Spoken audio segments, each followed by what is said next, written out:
Testing, testing.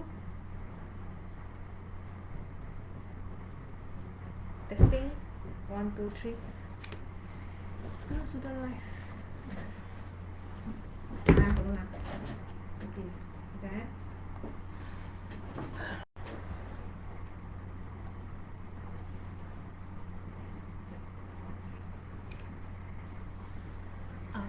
You try Testing. Testing.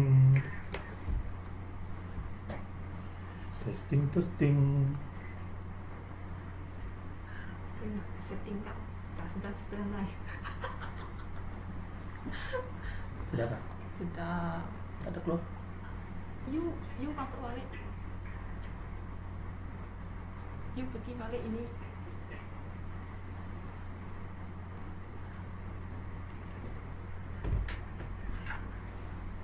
Okay.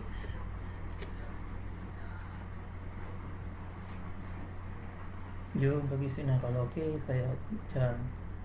Sudah okey. Dah. You. Tunjuk. Tunjuk.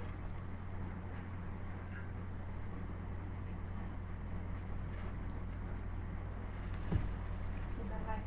Okey, terus dah. Okay, Bismillahirrahmanirrahim. Assalamualaikum dan selamat pagi semua. Kita bertemu lagi dalam The Osh Messenger nombor 3 bagi tahun ini yang dianjurkan oleh JKKP Johor.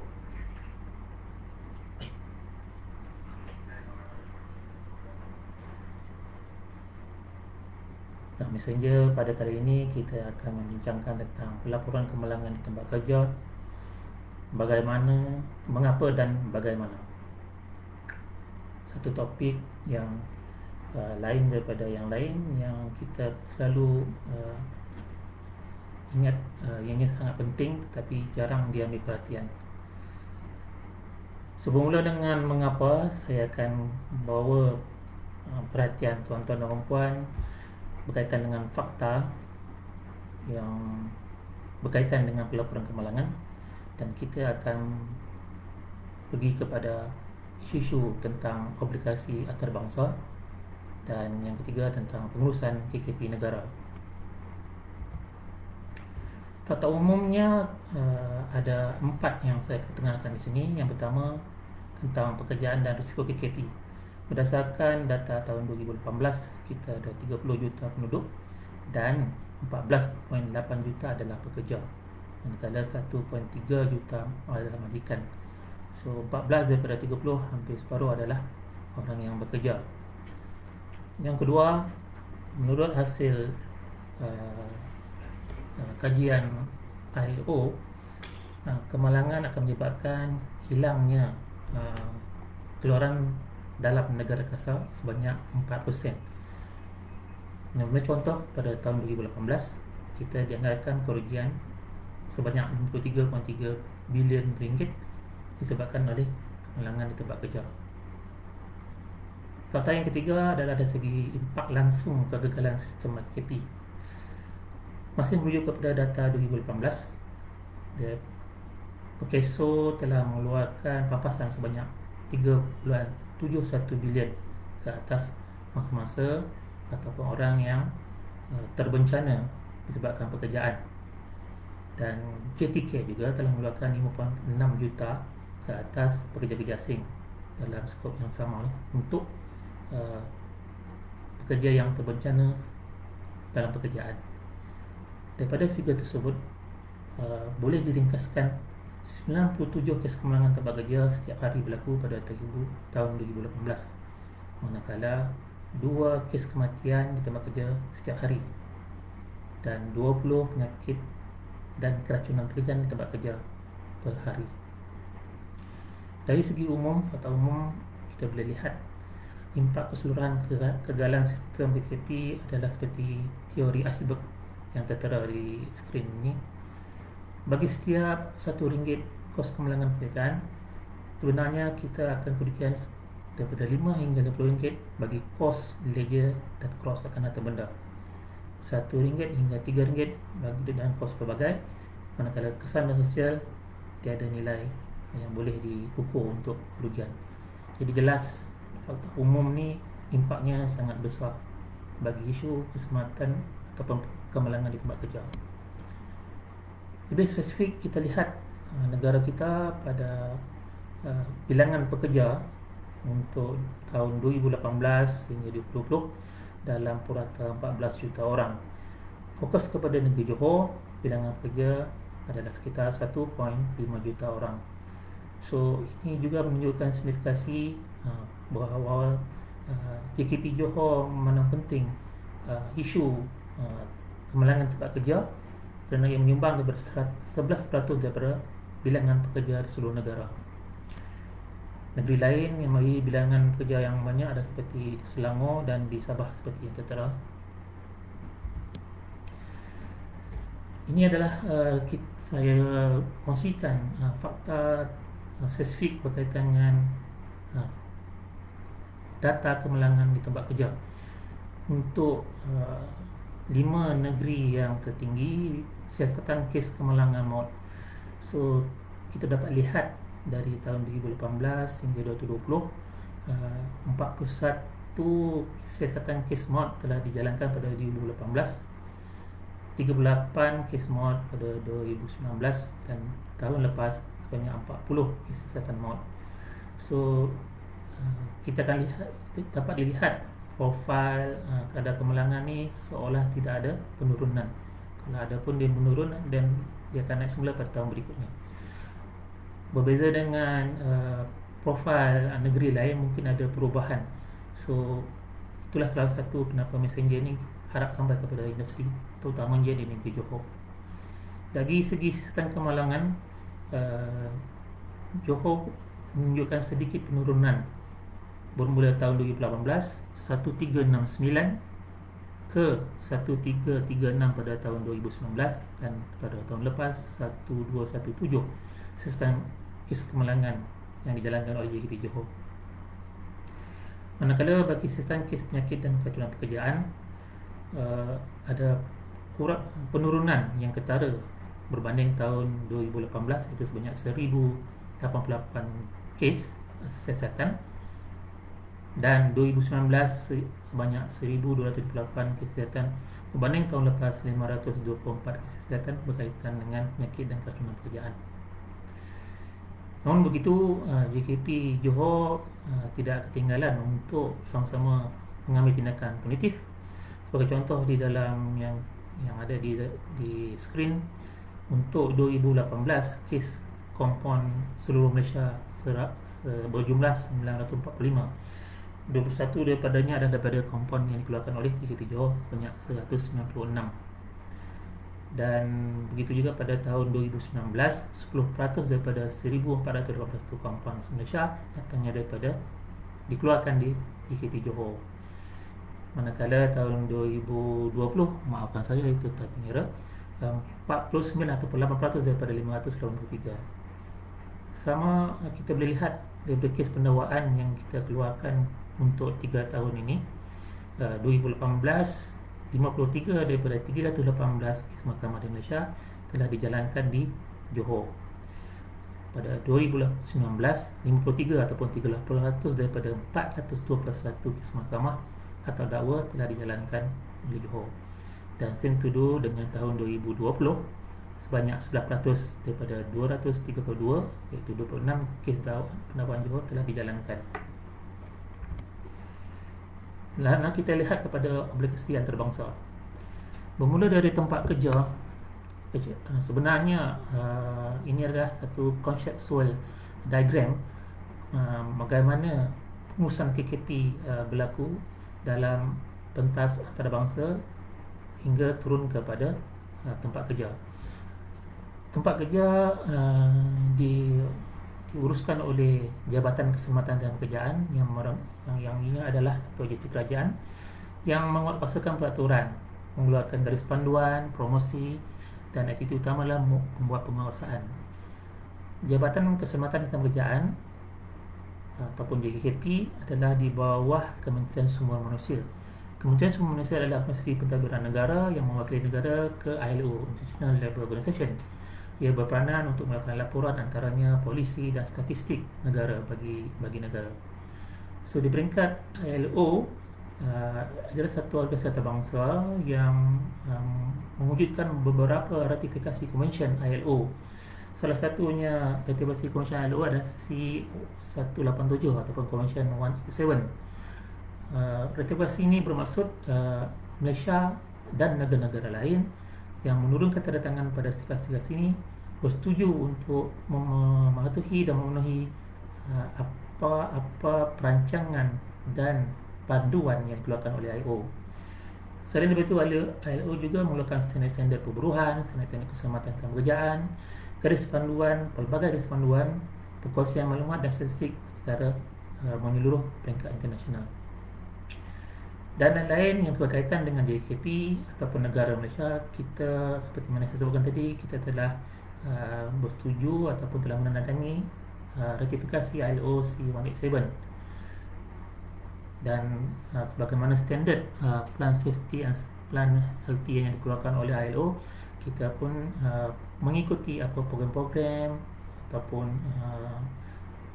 informasi promosi yang dianjurkan oleh ILO. Antaranya adalah yang sangat berkait dengan KKP adalah tentang 17 sasaran ataupun 17 goals under sustainable development di bawah UN, dan agenda kerja wajar ataupun decent work and economic growth.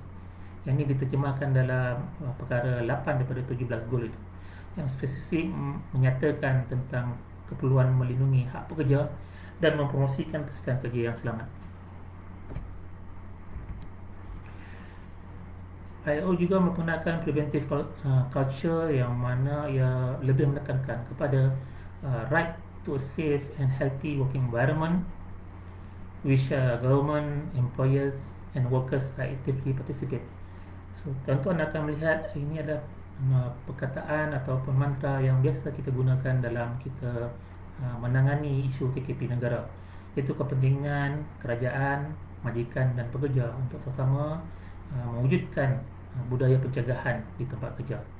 So, lain-lain general principle di ILO preventive culture adalah seperti elimination the hazard, combating the risk at the source, adapting the technical progress, giving collective prospective measures priority, elevation of hazard which cannot be avoided, adapting the work to the individual, such as design of workplace, tools, methods, and etc., replacing dangerous substances by none or less dangerous, giving appropriate instruction to the workers.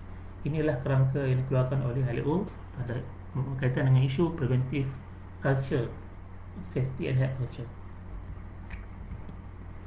Ini disebutkan tadi adalah 17 aim ataupun 17 goal yang berkaitan dengan keselamatan pekerjaan terletak pada aim yang nombor 7, iaitu decent work and economic growth, which is dia menekankan kepada perlindungan kepada hak pekerja, promosi keselamatan dan penjaminan persitakaran kerja, which is spell out dalam target 88, which said protect labor rights and promote safety and secure working environment for all workers, including migrant workers and particularly women migrants and those in precarious employment. Manakala goal-goal lain yang lebih bersifat kepada pengurusan yang lain yang bukan berkaitan dengan keselamatan dan pekerjaan. Saya kongsikan juga di sini adalah statistik yang dikeluarkan oleh ILO pada tahun 2018. Tuan-tuan dan puan boleh masuki laman web ISO dan melihat ILO statistik yang dikeluarkan, dan kita boleh melihat di mana negara Malaysia dalam statistik berkenaan. Ini adalah snapshot untuk sebahagian daripada keseluruhan negara yang ada dalam statistik ILO. Bukan yang ini, tetapi yang ini. So, pada tahun 2018, seperti yang tertera, occupational injuries per 100,000 workers adalah 578. Manakala fatality dalam kolom yang keempat sebanyak 3.8 per 1,000 workers. Ia agak berbeza dengan apa yang kita selalu maklum ataupun diwar-warkan oleh JKP tentang figure. Perbezaan hanya dari segi penggunaan formula. Berbezanya di sini adalah occupational injuries per 100,000. tapi kita menggunakan figure yang lebih kecil. So walau bagaimanapun ia telah menunjukkan di mana prestasi negara berbandingan dengan negara lain. Tidak dinafikan ada negara yang tidak bersetuju untuk membuat perkongsian data itu mengenai hak negara lain, tapi di sini dapat kita lihat perbezaan ataupun di mana prestasi negara berbanding dengan negara lain. Saya mengambil contoh negara terdekat adalah seperti di skrin yang tertera. Kita buat perbandingan dengan Jepun, Singapura jiran terdekat, United Kingdom, South Korea dan USA. So dapat lihat di sini bagi data 2019 kadar kemenangan negara berbanding dengan negara disebut adalah kuat tinggi, tetapi berbanding kepada kadar kematian. Ada dua isu yang di sinilah yang diukur. Yang kedua adalah kadar kematian bagi setiap 100,000 pekerja.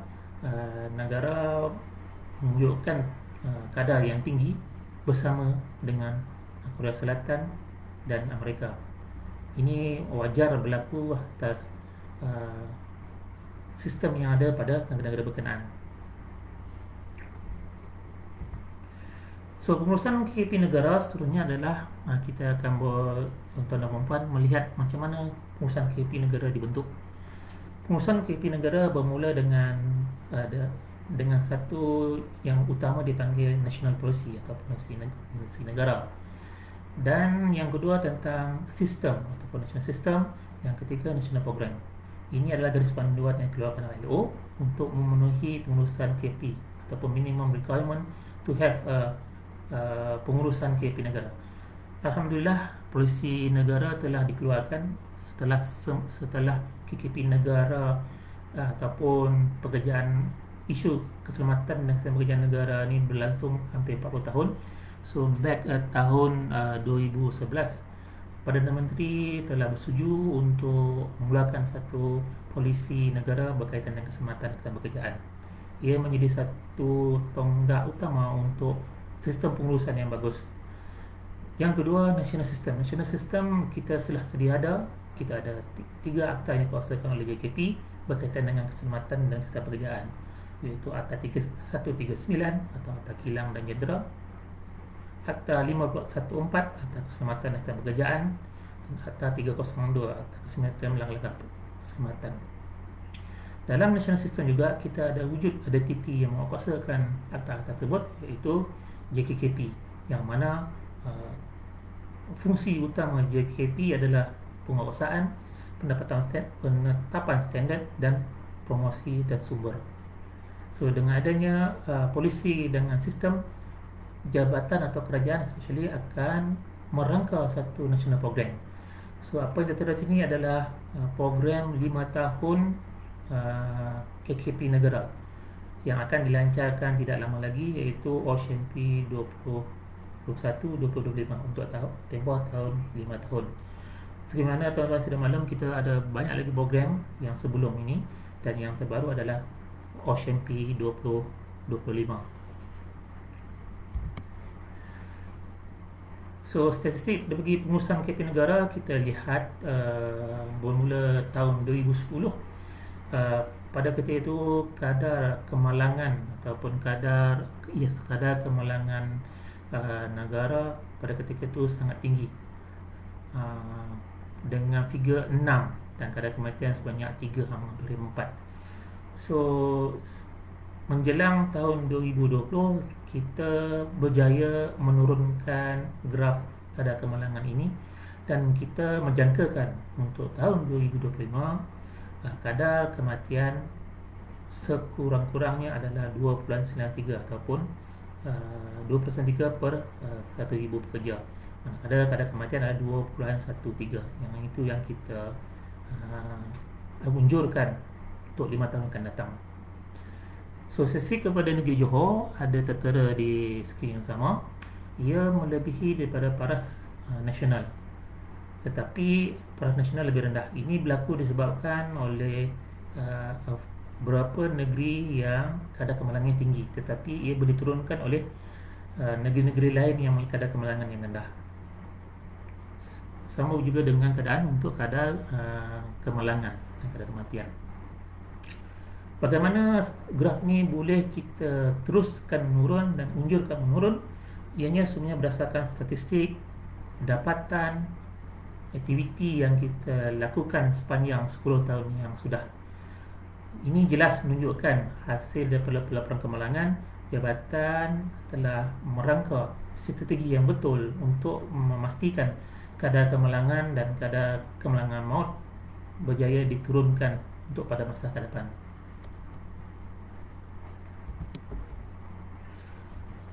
KSM juga tidak ketertinggalan untuk mengeluarkan kerja wajar atau decent work. Tertera adalah decent work KSM atau Kementerian Sumber Manusia. Salah satunya adalah program KKP yang dinamik. Yang lain-lain elemen dalam decent work KSM adalah jaringan keselamatan sosial yang mana dia pelapori oleh PKSO, hubungan industri yang harmoni oleh Jabatan Perhubungan Perusahaan, guna tenaga kebangsaan yang berdaya saing, JTK, Penyelesaian Pertekanan Industri, peluang pekerjaan, hak pekerja dan lain-lain. So, fokus kepada program KKP yang dinamik. Agenda ini menyasarkan 4 berkaitan dengan kebajikan sosial, mental dan fizikal pekerja, iaitu mempromosikan dan kesejahteraan fizikal, mental dan sosial pekerja. Yang kedua, pencegahan di kalangan pekerja terhadap kesan buruk kepada keselamatan dan kesihatan. Yang ketiga, perlindungan pekerja terhadap faktor risiko keselamatan dalam pekerjaan. Dan yang keempat, penempatan pekerja di persatuan kerja bagi memastikan kesejahteraan fizikal dan mental pekerja. Ini secara untuk decent work agenda KSM. Selain daripada itu, pengurusan KP negara ada terkait dengan agenda nasional. Sebagaimana laporan tahun 2019 World Happiness Report, Malaysia berada di tangga yang ke-80. So kita berazam untuk memperbaiki ranking ataupun kedudukan ini pada masa akan datang.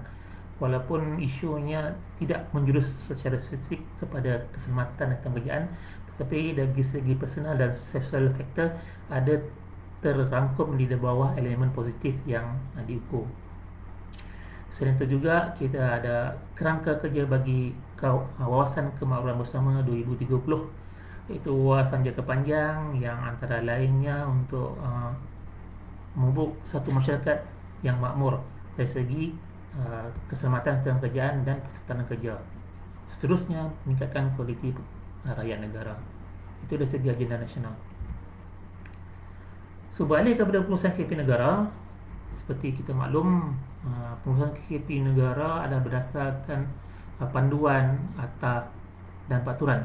Dua akta yang sangat sinonim tentang KKP adalah Akta Keselamatan dalam Pekerjaan ataupun Akta 1514 dan Akta Kilang dan Jentera atau Akta 139.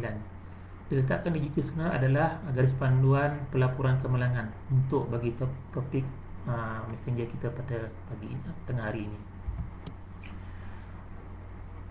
So, pengurusan KP negara menetapkan peruntukan perundangan. Saya petik di sini adalah yang berkaitan dengan pemberitahuan kemalangan dan kejadian berbahaya yang telah ditentukan oleh dua akta yang saya sebutkan tadi. Menurut Seksyen 32 di bawah Akta Keselamatan dan Kesihatan Pekerjaan,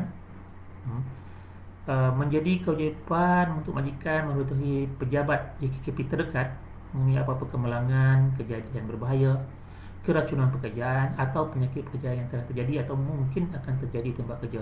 Ini seperti mana disebut dalam Seksyen 32 dalam kurungan 1 Akta 514. Bagi pengamal perubatan atau pegawai kesihatan, jadual ketiga adalah termaktub untuk mereka membuat pelaporan kepada ketua pengarah. So, penalti am kepada kesalahan dua seksyen di atas adalah tidak melebihi ataupun maksimum RM10,000 atau penjara tidak melebihi setahun atau keduanya sekali. Manakala bagi kesalahan masukan maksimum RM1 per hari sehingga tarikh hari sabitan. Inilah peruntukan perundungan di bawah Akta 514 yang ini disebutkan sebagai third schedule ataupun jadual ketiga yang dimasukkan. dia kuat panjang, ada 15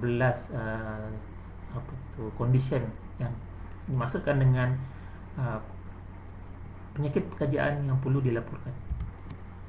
Seterusnya merujuk kepada peraturan ADOPOD ataupun dalam bahasa penuhnya peraturan-peraturan keselamatan pekerjaan, pemberitahuan mengenai kemalangan, kejadian berbahaya, keracunan pekerjaan dan penyakit pekerjaan tahun 2004. Peraturan ini lebih spesifik menghendaki tentang mana-mana isu pemberitahuan berkaitan dengan kemalangan. Merujuk kepada Peraturan 5/1, pemberitahuan dan pelaporan mengenai kemalangan dan kejadian berbahaya berkaitan dengan pekerjaan dan mana-mana yang melibatkan kematian atau kejadian serius sebagaimana jadual pertama di Dewan Report yang menghadkan mangsa kerja secara normal lebih 4 hari kalender.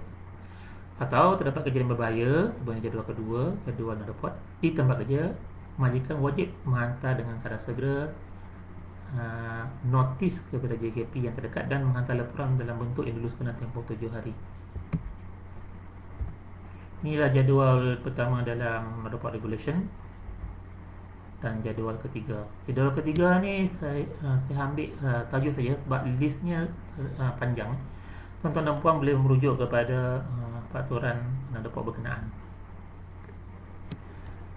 Peraturan dapat juga menghendaki mana-mana kemalangan berkaitan kerja yang menyebabkan cederaan tubuh badan manusia kepada mana-mana orang sehingga orang itu terhalang daripada meneruskan pekerjaan biasanya lebih daripada 4 hari dalam tempoh 7 hari menghantar laporan dalam bentuk yang diluluskan oleh JKP. So, perbincangan kita hari ini adalah lebih kepada menjurus kepada bagaimana untuk melaporkan kemalangan di tempat kerja. Inilah punca-puncanya yang saya akan tentukan lebih mendalam selepas ini. Bagi butuhkan lanjut bagi kemalangan sebagaimana peraturan 1 tadi, mangsa meninggal dalam tempoh 1 tahun dari kejadian. So, pada ketika ini majikan wajib memaklumkan perkembangan terbaru tersebut kepada ketua pengarah walaupun pemberitahuan dilakukan sebagaimana kehendak peraturan 1. Ini bermaksud mangsa telah dilaporkan kemalangannya, tetapi dalam masa setahun mangsa meninggal. So perlu majikan untuk memaklumkan perkembangan kepada ketua pengarah berkaitan dengan mangsa yang sebelum tadi belum meninggal. Lebih daripada setahun tidak terkira. Namun begitu bagi orang yang bekerja sendiri, peraturan yang berkaitan dengan jadual kedua oleh jadual kedua tidak terpakai untuk orang bekerja sendiri. Namun begitu memandai orang yang bekerja sendiri tersebut mengaturkan pelaporan yang dibuat oleh orang lain sebagaimana kehendak peraturan 6 peraturan ADOPOD.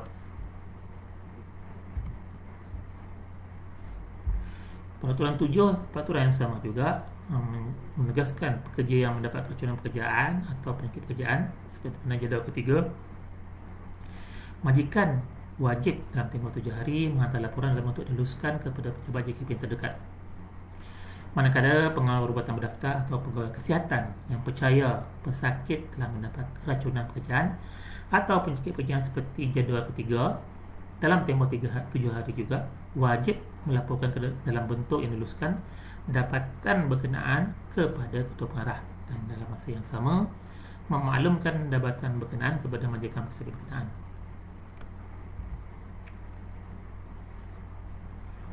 Sekali lagi, bagi menurut peraturan 8, pekerja yang mendapat keracunan pekerjaan tidak terpakai kepada orang yang bekerja sendiri. Memadailah orang yang bekerja sendiri berkenaan sekali dimaklumkan oleh pengamal perubatan berdaftar ataupun perubatan membuat pengaturan agar pelaporan dibuat dalam masa 7 hari oleh orang yang lain, bukan mempunyai badan. Ini adalah jadual ketiga keracunan pekerjaan dan penyakit pekerjaan. Sekali lagi, ia ada satu list yang panjang. Tuan-tuan dan puan boleh merujuk kepada peraturan berkenaan. Dan akhir sekali di bawah ADOPOD, saya suka untuk berkongsi tentang peruntukan penalti. Di bawah peraturan 13, penalti yang diperuntukkan bagi pelanggaran yang kita bincangkan tadi itu, dendanya adalah RM10,000 maksimum dan dipenjara tidak lebih daripada 1 tahun atau keduanya sekali.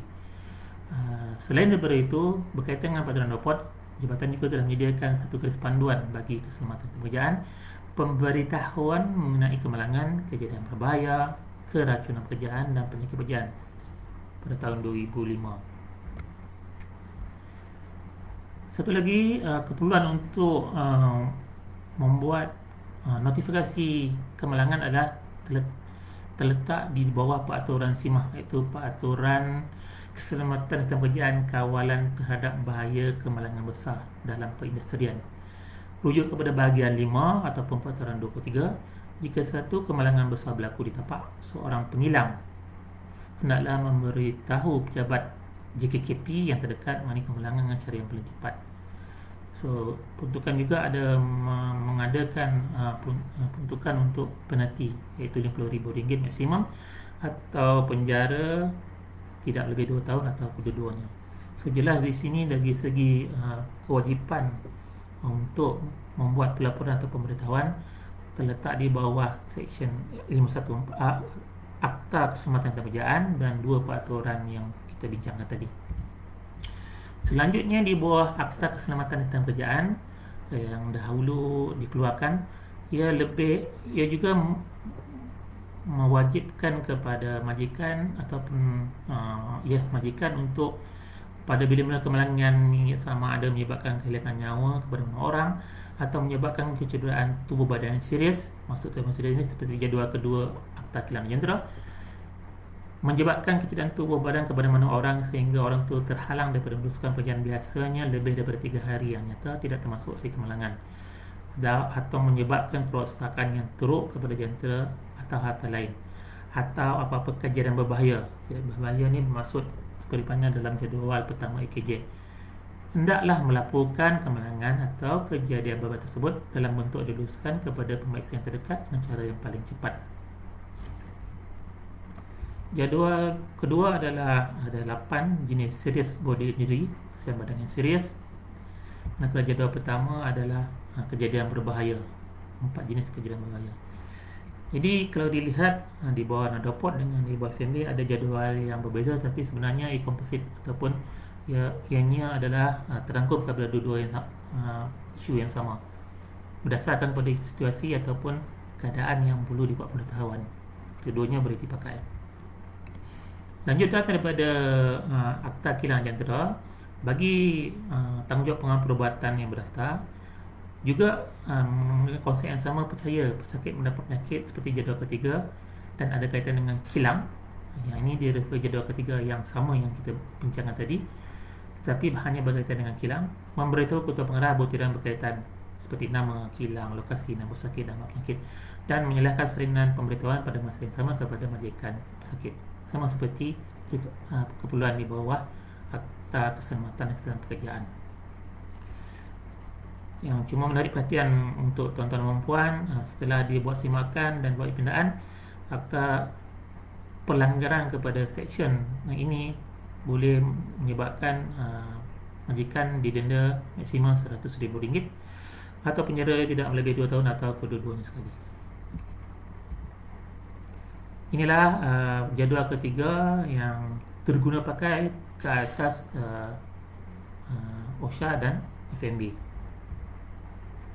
So, timbul soalan yang kedua dalam perbincangan kita hari ini, pelaporan kemalangan di tempat kerja, bagaimana hendak dilakukan. So, jabatan telah mewujudkan satu sistem online ataupun dalam talian bagaimana setiap pelaporan sama ada maut, tidak hilang upaya kekal ataupun kejadian berbahaya, termasuk juga aduan berkaitan dengan keselamatan pekerjaan melalui sistem dalam atas talian, iaitu menggunakan MyKKP. So, langkah-langkah pemberitahuan MyKKP adalah seperti mana dalam jadual ataupun sistem MyKKP tersebut. Tuan-tuan dan puan boleh melihat pada panduan. Kita akan lihat ianya hanya memadai untuk mengikut langkah-langkah yang ditetapkan, dan tuan-tuan dan puan telah memenuhi kehendak pelaporan kemalangan atau kejadian berbahaya di tempat kerja. So, langkah pertama, tuan-tuan kena masuk di URL yang disebutkan ni dan log masuk sebagaimana dalam skrin. So, berdasarkan dengan login dengan kata laluan. Jika tuan-tuan belum atau tempat tuan perempuan belum daftar, so boleh buat satu lagi langkah yang sebelumnya, iaitu untuk daftar tempat kerja. Bagi yang dah daftar, menu akan terkeluar di sini. Fokus kepada pemberitahuan kemalangan, terus klik kepada di bawah sub menu pemberitahuan kemalangan JKKP 6. Dalam menu seterusnya akan ada 5 langkah. Yang pertama, maklumat pemberitahu. Tuan-tuan dan puan boleh memenuhi ruang-ruang yang dinyatakan dalam skrin. Dan yang paling penting untuk di sini adalah untuk membuat klasifikasi kemalangan. Ada 4 pilihan. Tuan-tuan boleh klik sahaja di mana-mana 4 pilihan ini. Ini agak penting supaya statistik tu lebih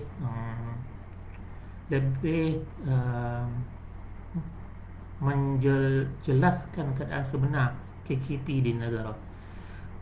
Kesilapan untuk memilih klasifikasi kemalangan, walaupun boleh dibetulkan kemudian, ia sedikit menjejaskan operasi jabatan untuk membuat keutamaan untuk penyiasatan ataupun langkah pencegahan. Jika nombor pendaftaran telah ada ataupun telah sedia ada daftar, memudahkan untuk buat carian dalam menu ini. So, langkah seterusnya adalah berkaitan dengan orang terbaik ataupun mangsa. Ini perlu dipenuhi sebagaimana yang dalam skrin bagi mendapatkan satu statistik yang lebih menyeluruh dan tepat terhadap prestasi KKP negara. Ada kalanya orang terbabit adalah bukan warga negara pun boleh dimasukkan. Yang penting ada individu. Individu inilah yang akan untuk kita semak berbanding dengan pelaporan-pelaporan yang lain.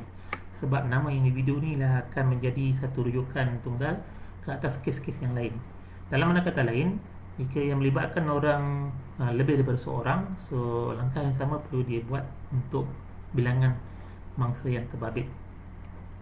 So sekali lagi, orang yang terbabit ni penting sebab kita akan buat semakan ke belakang berdasarkan nama orang terbabit.